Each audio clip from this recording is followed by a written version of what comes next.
감사를 오직 하나님 안에 두시기를 바랍니다.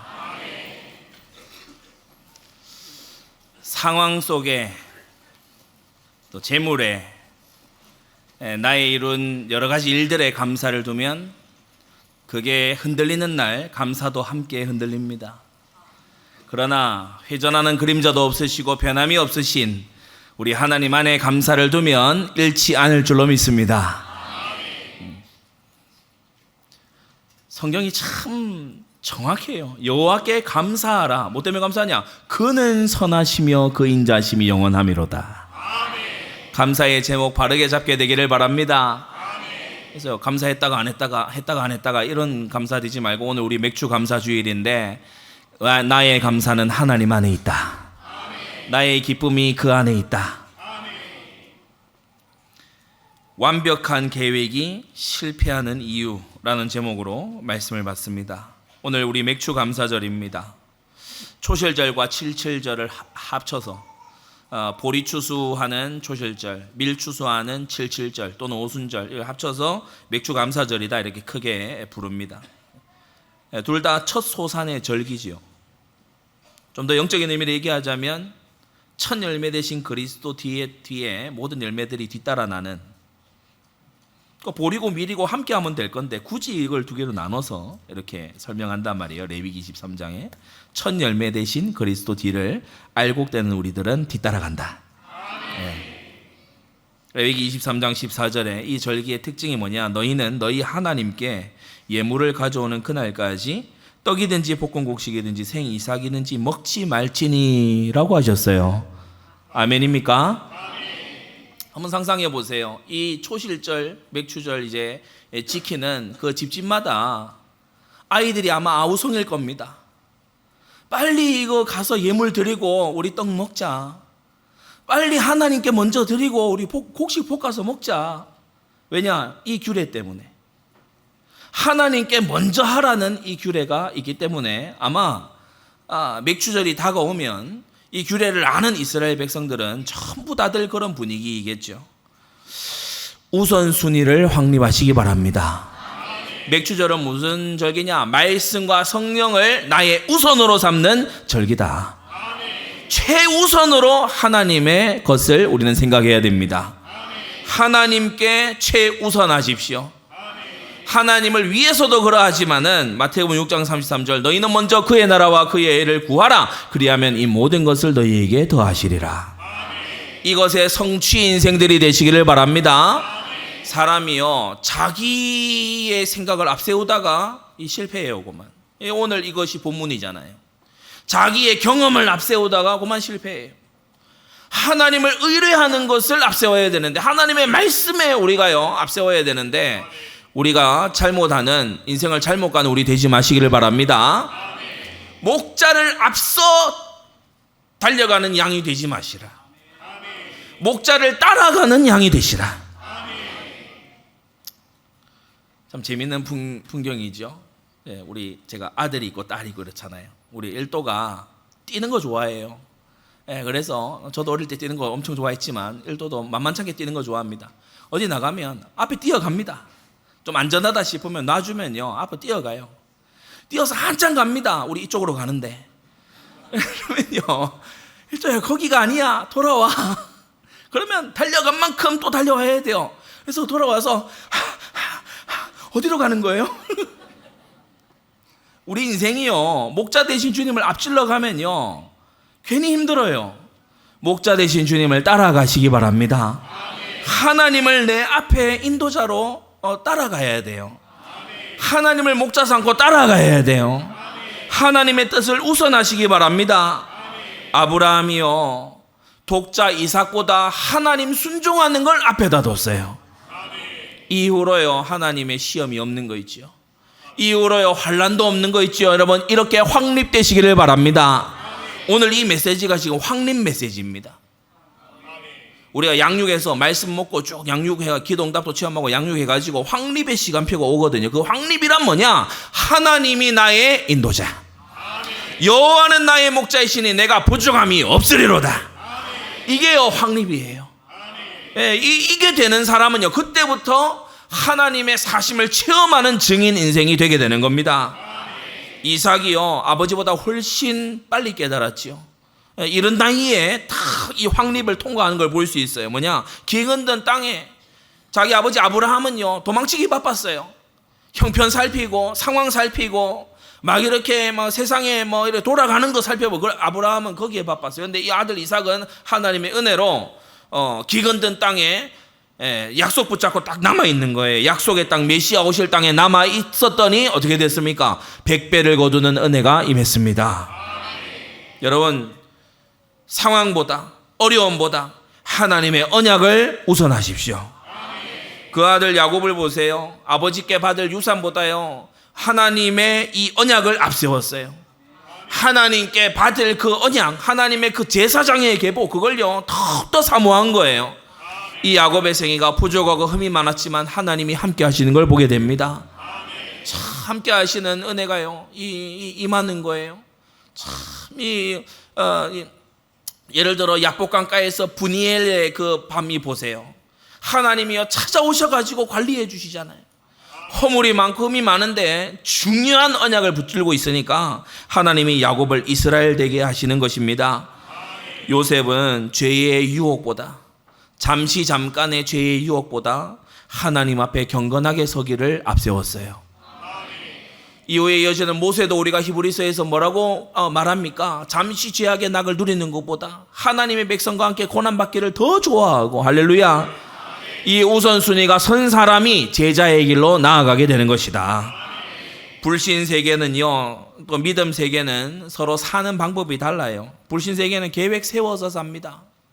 불신 세계는요 다 자기 플랜을 세웁니다. 그래서 자기의 계획대로요 1단계, 2단계, 3단계 다 해둡니다. 그러면서도요 마음 가는 대로 합니다. 자기 마음에 원하는 대로 해요. 불신 세계가요 돈을 사랑하는 그것이 얼마나 위험한지 모르잖아요. 그러니까 돈 되면 뭐든지 합니다. 돈 되면요 신의도 저버리고, 돈이 되면요 막 뭐든지 하는 거예요. 그러면서 경쟁하면서 가요.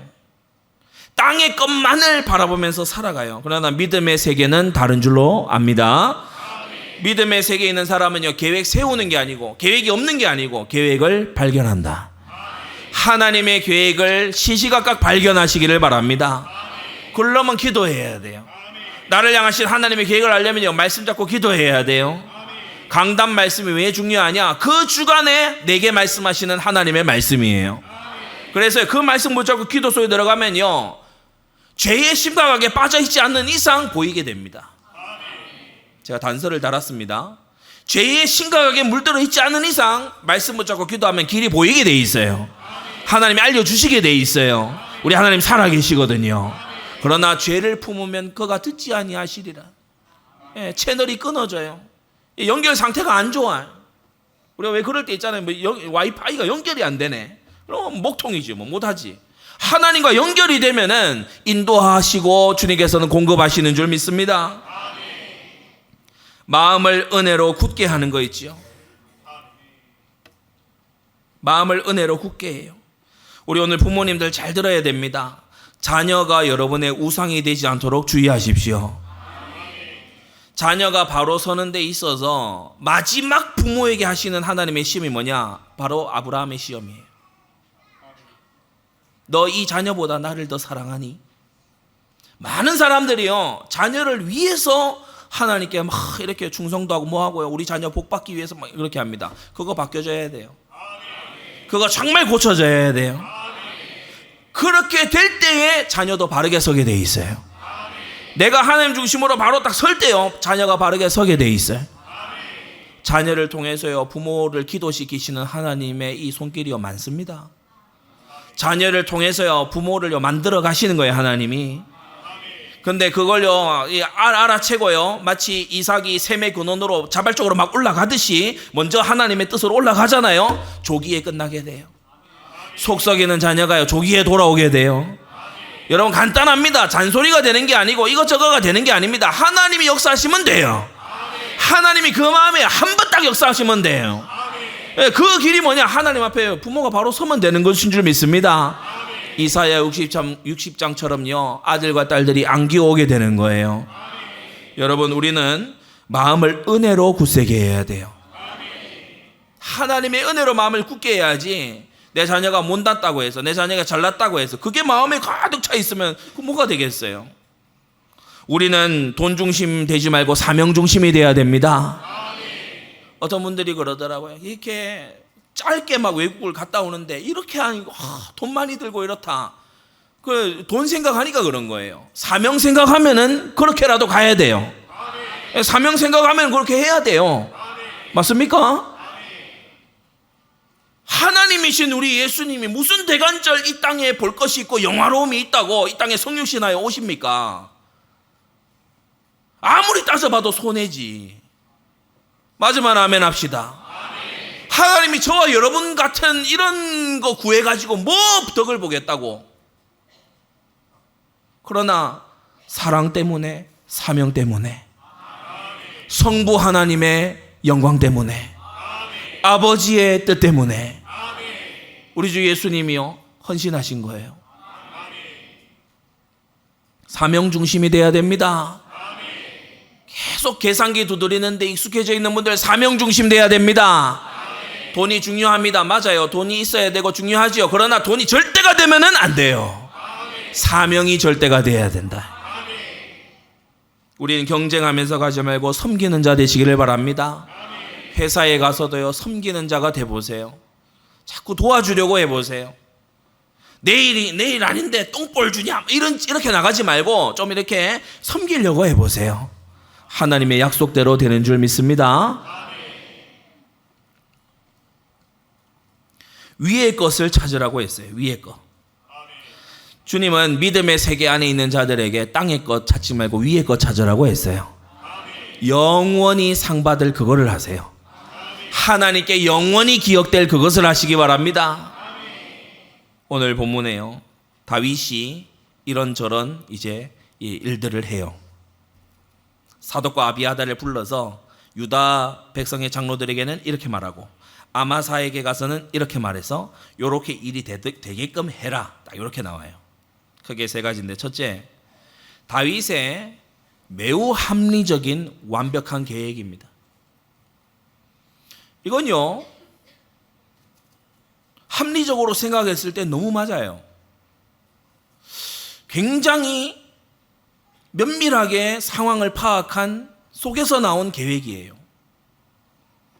왜냐? 다윗이 노련하고 경험이 많거든요. 다윗이 노련합니다. 블레셋의 망명생활 할 때도 그 왕들과 신하들의 그 어떤 이 체계를 잘 본 다윗입니다. 사울 아래에서도 잘 봐왔던 다윗입니다. 다윗이요 경험이 많아요. 사람도 알고요. 광야 다니면서 이스라엘 현장도 알아요. 경험이 많고 노련한 다윗입니다. 그래서 6가지인데, 첫째, 서로 막 혼란에 빠진 이스라엘의 모습이 나오죠. 우리가 19장 9절 우리 보시면 이스라엘 모든 지파 백성들이 변론하여 가로되, 이것은 서로요 이제 이 말에 소란이 벌어진 거예요. 의견이 분분한 거예요. 혼란에 빠졌어요. 그럼 지금 어떻게 해야 되냐? 왕을 지금 모셔오는데 어떻게 해야 되냐? 누가 갈 거냐? 왕을 뭐 어디로 그럼 모실 거냐? 우리가 왕 앞에 가서 뭐라고 얘기를 해야 되냐? 압살롬의 난에 가담했는데 우리가 이제 그러면 이걸 어떻게 회복을 시켜야 되냐? 우왕좌왕하고 있는 그런 상태예요. 이걸 다윗이 가만히 관망합니다. 단박에 나서지 않고 지켜봅니다. 노련하죠. 노련한 사람들은요 성급하게 안 하고 딱 지켜봅니다. 무언가 준비가 안 된 속에서 확 하지 않고 딱 지켜봐요. 다윗이 그래요.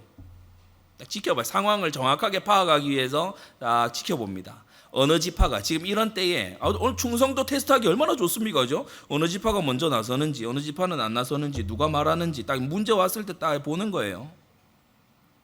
노련하죠. 경험 많아요. 다윗은 압니다. 자기 말고는 대안이 없어요. 누가 기름 부음을 받았습니까? 누가 하나님의 약속이 있습니까? 다윗이요 알아요. 다윗의 복귀 외에는 대안이 없다는 걸 백성들은 지금요 우왕좌왕 하는데 다윗이 알아요. 가만히 보는 거예요. 두 번째, 그러다가 사독과 아비아달 두 제사장을 딱 부릅니다.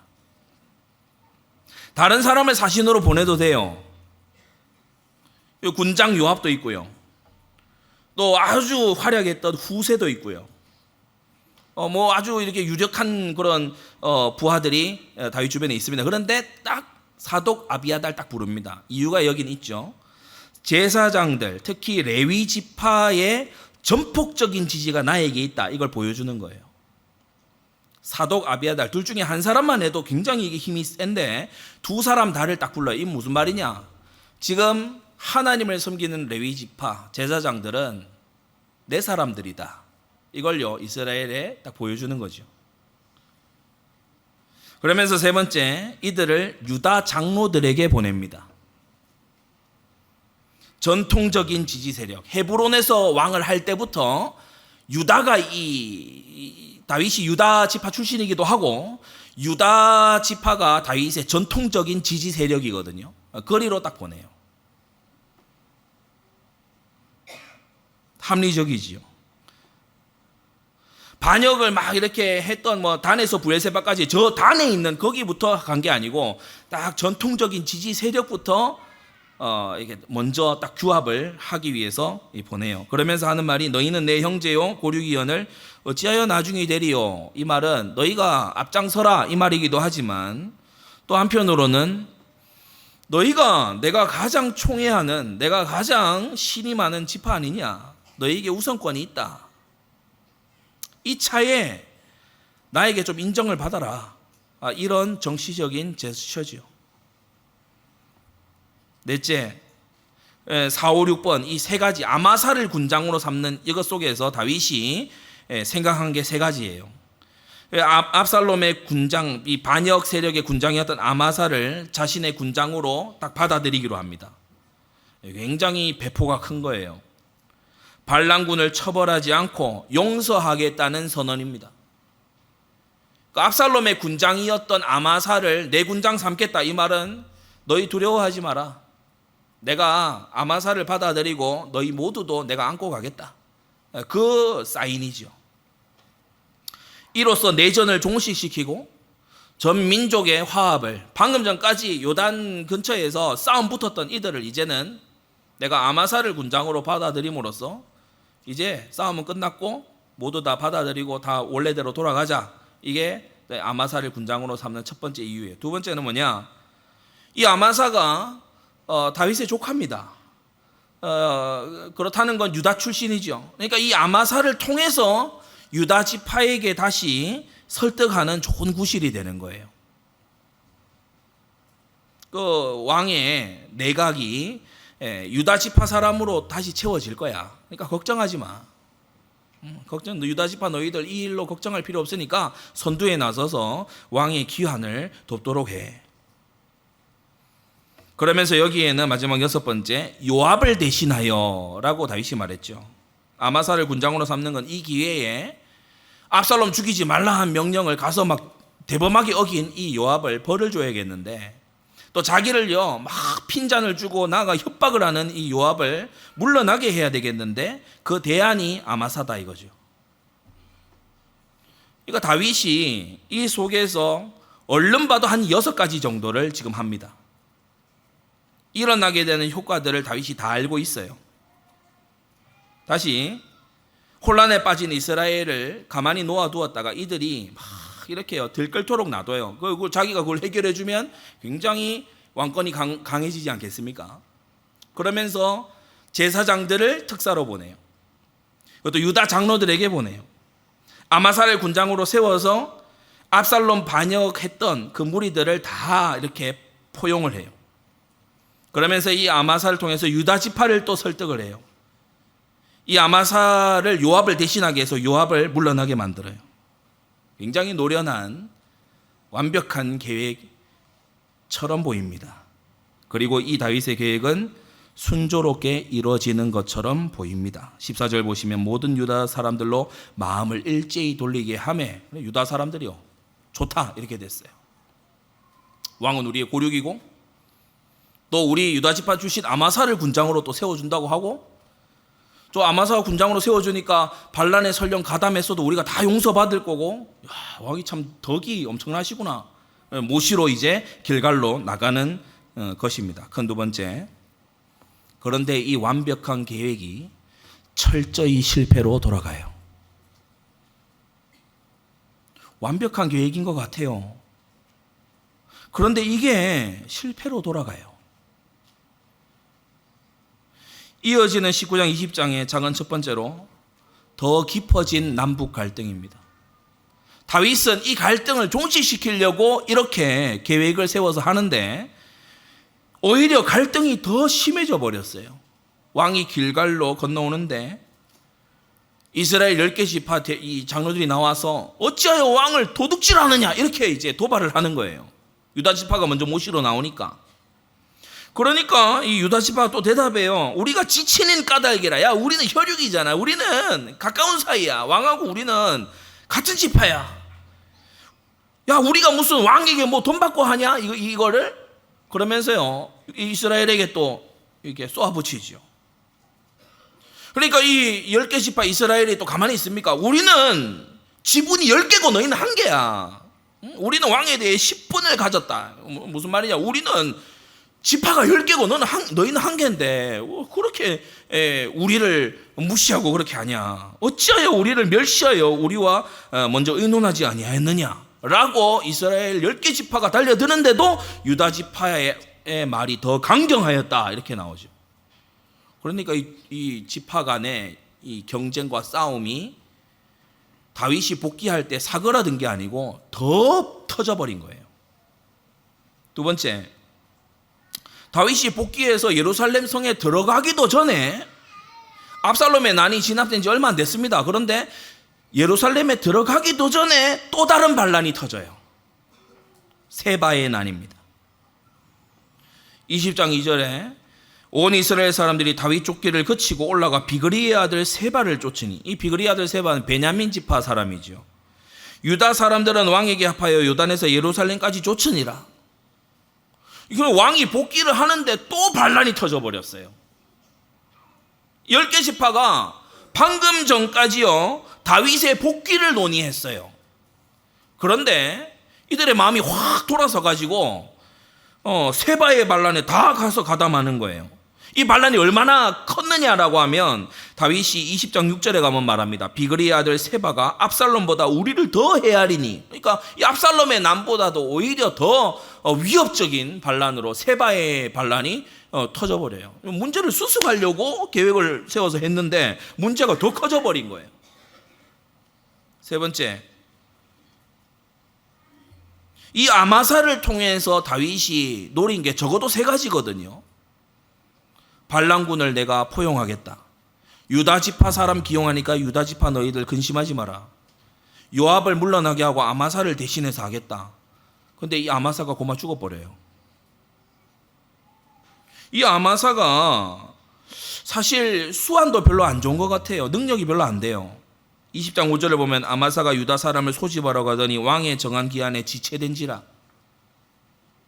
아브넬이나 그전 이스보셋의 사울의 군장이었던 아브넬이나 다윗 자신의 오랜 군장인 요압보다 통솔력이 훨씬 떨어져요. 그런 경우 있죠. 어떤 사람을 기용했는데 이 사람 자체가 능력이 너무 떨어져요. 그래서 일이 안 되는 경우, 이 아마사가 그런 경우입니다.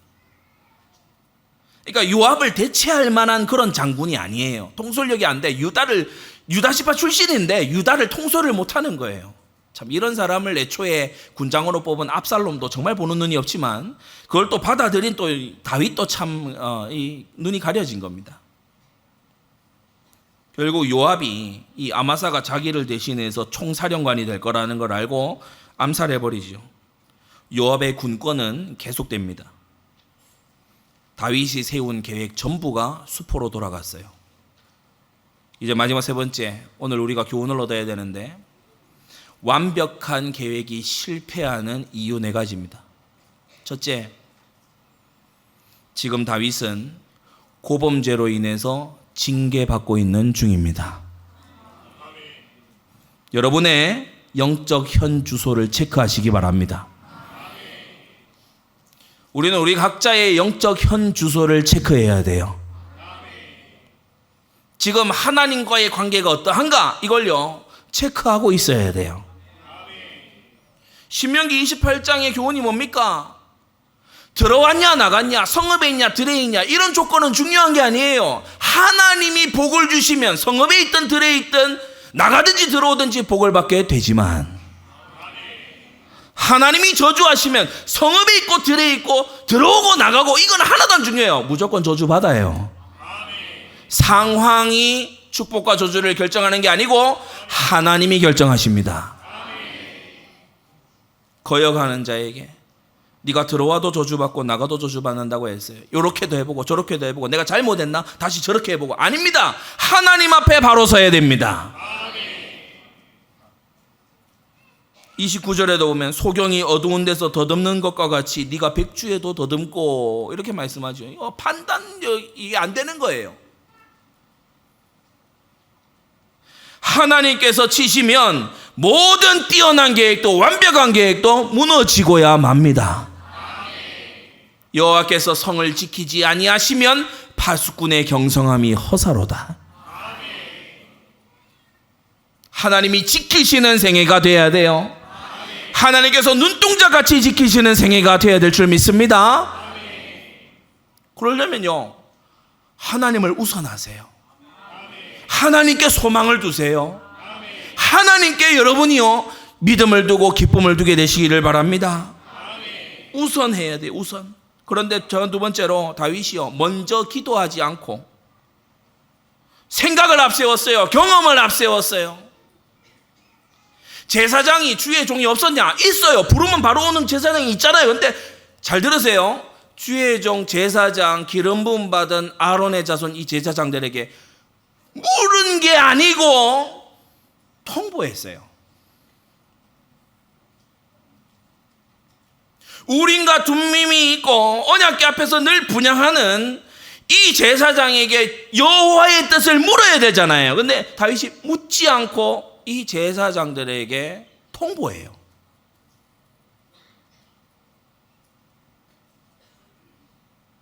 다윗이 직접 기도할 수도 있었고 제사장에게 물을 수도 있었습니다. 그러나 다윗은 그렇게 하지 않고 경험과 자기의 생각과 계획을 앞세웠어요. 왜냐? 이보다 나은 계획이 없는 것 같으니까. 여러분도 한번 이 상황에 보십시오. 왕이 돌아오고 분열된 나라를 다시 합치는 이 일에 다윗이 내놓은 이 계획보다 나은 계획이 있나요? 제가 보기엔 흠이 없는 완벽한 계획입니다. 그런데 하나님이 안 되게 하시면 안 됩니다. 하나님이 무너뜨리시면 무너집니다. 아마사가 그렇게 죽을 줄 누가 알았어요? 아니, 요단을 건너자마자 대판 싸움이 지파들끼리 벌어지고 누가 합니까 이거를? 누가 예상이나 합니까? 세바가 일어나서 갑자기 반역할 줄을 다윗이요 꿈에도 몰랐던 거예요. 사람의 마음에는 많은 계획이 있어도 오직 여호와의 뜻이 완전히 서리라. 계획은 세우는 게 아니에요. 발견하는 거예요. 하나님의 계획을 발견해야 돼요. 하나님께 먼저 물어야 돼요. 다윗이 안 했던 사람이냐? 해왔던 사람이에요. 이거 잘 했었어요. 내가 올라가리니까. 다윗이 늘 물었어요. 하나님께 늘 먼저 물었다고요. 그런데 그만 이걸 안 해요. 여러분, 죄는요 기도를 약화시킵니다. 죄는요 영적인 마취 상태를 가져와요. 죄는 영적으로 어두워지게 만들어요. 기도의 줄을 놓친 다윗인 거 있죠. 다윗이 착각하고 있습니다. 압살롬까지 죽었으니까 이제 징계는 끝났겠구나. 아니요, 세바의 난이 남아있는걸. 회개해야 징계가 끝날 거 아닙니까? 참된 회개가 있어야 징계가 끝날 거 아닙니까? 시간 흐른다고 징계가 끝납니까? 많이 당했으니까 이제 끝났겠지. 여러분, 그런 하나님 없는 것 같은 생각하지 마세요. 하나님 없이 자연계를 보면요, 막 더웠다가 더위가 그칩니다. 막 추웠다가 추위가 그칩니다. 하나님 없는 생각이 그래요. 하나님께서 인정하셔야 회복이 일어날 수가 있는 겁니다. 셋째로 완벽한 계획이 실패하는 이유는요, 반역자들을 거저 용납한 결과였어요. 사실 다윗이 판결을 하고 할 수 있었어요. 19장 8절에 보면 왕이 문에 앉아 계시다. 그래서 왕께 나아가자라고 한 게 뭐냐면 그냥 문에 의자 놓고 앉아 있다 이런 뜻이 아니고 왕이 문에 앉았다 이 말은 뭘 뜻하는 건가 하면은 재판이 열린다 이 말이에요. 재판이 열린다. 재판이 열린다는 걸 왕이 문에 앉았다라고 표현합니다. 완곡하게 표현합니다. 왕이 문에 앉아 계셔요. 이 재판하는 자리를 다윗이 안 연 게 아니에요. 열었어요. 그러면 이 자리에서 뭘 해야 되냐? 반역한 자들을 벌을 줘야 돼요. 아니 나라의 기강이 서지 않으면요 반역해도 다윗은 아마 자기의 자비를 보여주려고 했겠지만 그 나라의 법도가 안 세워지면요 마구 무질서하게 이제 무질서해지잖아요. 왕이 문에까지 앉았어요. 그런데 재판을 안 해요. 판결을 하질 않아. 왕이 판결해줘야 되잖아요. 그런데 판결을 안 해. 명령을 어긴 요압은 이 일부분 벌을 주고 또 농공 행상을 해서 공을 논하고 상을 주고 이렇게 해서 신실했던 후세나 아비세 칭찬하고 전쟁에 수고한 거 치하하고 또 이 잘못하고 거역한 사람들은 벌을 하고 이런 공의가 서야 되는데 다윗이 왕으로서 역할을 안 해요. 지금 계속 같은 모습이죠. 암논이 범죄했을 때 벌을 줬어야 돼요. 암논이 흉악한 죄를 지었을 때 벌을 줬어야 된다고. 압살롬이 흉악한 죄를 형을 죽이는 죄를 범했을 때 벌을 줬어야 돼요. 다윗 자신은 하나님께 벌을 당하고 있잖아요. 다윗은 아마도 관용과 용서를 보여주고자 했겠지요. 그러나 돌아온 것은 또 다른 이전보다 더 큰 반역이었어요. 압살롬의 파렴치한 죄에 왕의 후궁들을 강간하고 아버지를 향해서 칼을 빼들고 설쳐대는 압살롬의 죄에 가담한 이 이스라엘이 벌도 안 받는 거예요. 그러니까 이제는 세바의 난때는 더 뻔뻔해지고 더 과감해집니다. 벌을 안 받으니까. 하나님 말씀대로요 악한 일의 징벌이 속히 실행되지 않으므로 인생들이 악을 행하기에 마음이 담대하다라고 했어요. 지금 우리 한국 사회도요 흉악한 죄에 대해서는 응당의 벌이 있어야 됩니다. 여러분 우리 기독교인들이요 무차별적인 그런 자비의 사람들이 돼서는 안 돼요.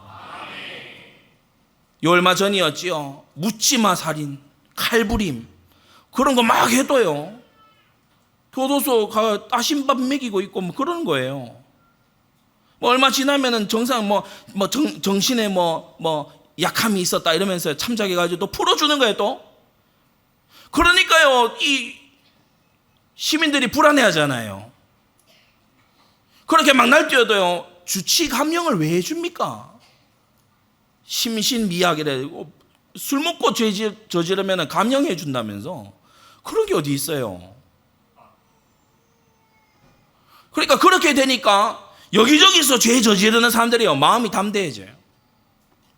우리 안디옥 교회 전국의 우리 성도님들은 나라의 법과 기강이 바로 서도록 기도하시기 바랍니다. 범죄자의 인권을 생각하기 이전에 우리는요 온 사회가 죄가 점점 줄어들고 공의가 서는 그러한 나라가 되기를 바랍니다. 공의 없는 사랑의 결과는 비참했어요. 다윗은 아버지로서 왕의 직분자로서 하나님이 만왕의 왕으로 어떻게 다스리시는가를 배워서 실천했어야 됩니다. 암논도 징계 안 하죠. 압살롬도 징계 안 하죠. 이제 발랑군도 징계 안 하는 거예요. 통치를 안 해. 그러니까 다윗이 이제 당하는 겁니다. 직분에 게으르니까 그 대가를 먹는 거예요.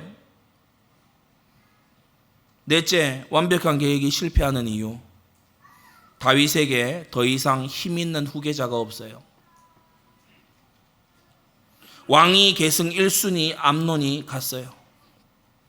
아들들 중에서 가장 잘생기고 머리도 잘 돌아가고 유력한 압살롬도요 미쳐 날뛰다가 갔어요. 가장 강력한 1순위도 가고 그 다음 차순위도 가버렸어요. 이제 남은 아들들은 젖먹이 갓난애기들, 그리고요, 이 둘째, 그 사이에 둘째가 있거든요. 길르압이라고 둘째가 있는데 아비가일의 아들인데 전승에 의하면은 일찍 병으로 죽었다, 이런 얘기가 있습니다. 성경에 이름이 잘 나오지, 등장도 안 해요. 그러니까 이 다윗이요, 유력한 아들이 없어요. 어떻게 됩니까? 요압이 와서 무시합니다. 왕 빨리 나오라 하면서요, 막 협박하고 겁박합니다. 세상에요, 사무엘하 19장 20장 여기에 보면은 19장 41절 43절 사무엘하 거기에 왕 앞에서 지파들이요, 왕이 없는 듯이 싸워요. 왕을 개무시하는 거 있죠. 왕이 앞에 있어요. 왕이 앞에 있는데 열 지파들이 하는 말이, 너 왕한테 돈 먹었냐? 유다 지파가요, 야, 우리가 뭔 돈을 먹어? 왕이 지금 있습니다. 왕이 지금 있는데 앞에서들 못하는 말이 없어요. 세바가 난을 일으켰어요. 이세의 아들에게 우리가 무슨 이 충성할 것이 남아 있어서 뭐 나를 따라오라 그래, 반란 일으키는 거예요. 완전히 멸시와 천대를 당하는 거예요. 만일 다윗에게 요나단 같은 아들이 하나만 있었더라도,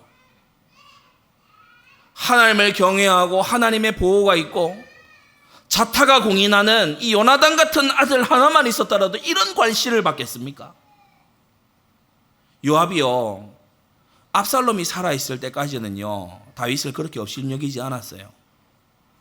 다윗 앞에 막 드고와 여인 보내서 연극시키고 왕의 마음을 돌려보려고 하고 막 이런 거는 했어도 왕을 막 면전에다 대고 면박 주고 이런 거 안 했어요. 근데 다윗은요, 미래가 없어요. 시편 127편에 뭐라고 했습니까? 젊은 자의 자식은 장사의 수중에 화살 같아서 이것이 그 전통에 가득한 자는 복이 있는데 저가 원수와 성문에서 만났을 때 수치를 당치 아니할 것이다. 그런데 전통이 비었어요. 화살이 없어요. 쓸만한 화살이 없어요. 그래서 짓밟히는 겁니다. 지금 우리 한국의 청년들 힘들고 어렵다 그래서 결혼 안 하고 자녀 안 두고 그렇게 하는데 나중에 두고 보세요. 하나님 말씀대로 됩니다. 성문에서 수치를 당할 날이 와요. 그래서 정말 이 세대를 향해서 우리는 성경의 목소리를 내야 된다. 완벽한 계획이 왜 실패한다고요? 하나님이 징계하시는 중이라서요. 기도에 줄도 안 잡히고, 그리고요, 막 백성들은 반역해서 미쳐 날뛰고 자녀들은 죽어나가고. 첫째 근본 원인이 그거예요. 두 번째 뭐냐? 기도를 먼저 하지를 않고 계획대로 가네. 그럼 안 되게 돼 있죠. 그러면서 뭡니까? 사랑이 빠진 공의가 빠진 사랑, 이것만 가지고 있는 거예요. 자꾸 통치를 안 하는 거예요. 징계받아야 될 자를 징계하지 않는 거야. 그러니까 더 큰 반란이 벌어지잖아요. 다윗에게 징계로 인해서 이제 더 이상 유력한 아들이 남아있지 않아요. 사울이 그렇게 개판을 쳐도요, 요나단이 건재하니까 사울이 대접받는 거 보세요. 다윗이 지금요, 엄청난 수치와 모멸 가운데로 들어갑니다. 나중에 말년이 되면은 참 이 다윗이 하나님께 헌신한 그것으로 인해서 이제 조금 빛을 볼 뿐이지, 다윗의 자녀들로 인한 기쁨이요, 없는 거 있죠. 결론입니다. 여러분, 계획을 세우지 말고 발견하시기 바랍니다. 궁리하지 말고 기도하세요. 고민하지 말고 간구하세요. 지금 여기서 나에게 두고 계신 하나님의 계획은 뭔가? 이게 우리의 기도 제목입니다. 죄는 마음에 품은 것이라도 회개하십시오. 그 죄가 두려워서이기도 하지만, 그 죄의 결과가 무서워서이기도 하지만, 하나님과 멀어질까 두렵기 때문에, 하나님과 거리가 벌어질까 두렵기 때문에 우리는 죄를 멀리 해야 되는 겁니다. 오늘 맥추절입니다. 앞서 서론에서 레위기 23장 14절, 하나님께 먼저 가져오기 전까지 너희는 떡도 먹지 말고 볶음국수도 먹지 말고 깐 이삭도 먹지 말고 딱 기다려라. 무슨 말이죠? 하나님께 우선하라는 거예요. 말씀을 앞세우게 되기 바랍니다. 말씀이 내 생각보다 앞에 있어야 돼요. 기도가 내 계획보다 앞에 있어야 돼요. 나의 여러 가지 상황보다 사명이 앞에 있어야 돼요. 그러면 하나님은 그 자를 인도하신다. 승리하게 되시기를 바랍니다. 기도하겠습니다. 거룩하신 아버지 하나님, 오늘 다윗이 계획을 세워 실행을 하는데 그의 계획이 완전히 실패하는 모습을 보며 우리가 크게 교훈을 얻게 하여 주시옵소서. 우리 사랑하는 성도들 징계의 터널을 속히 지나게 하여 주시옵시고, 하나님 기도로 먼저 하나님께 묻는 우리가 되게 하여 주시옵시고, 공의와 사랑이 함께 있는 우리 성도들 되게 하여 주시옵소서. 특별히 믿음 안에 경건한 후대들을 많이 두어서 후일을 기약하는 우리가 될 수 있도록 하나님 아버지 역사하여 주시옵소서. 우리의 마음에 여러 계획이 있을지라도 하나님의 뜻이 서는 것을 알고 계획 채우지 않고 발견하는 하나님의 지혜로운 성도들 되게 하여 주시옵소서. 예수 그리스도의 이름으로 기도드리옵나이다. 아멘.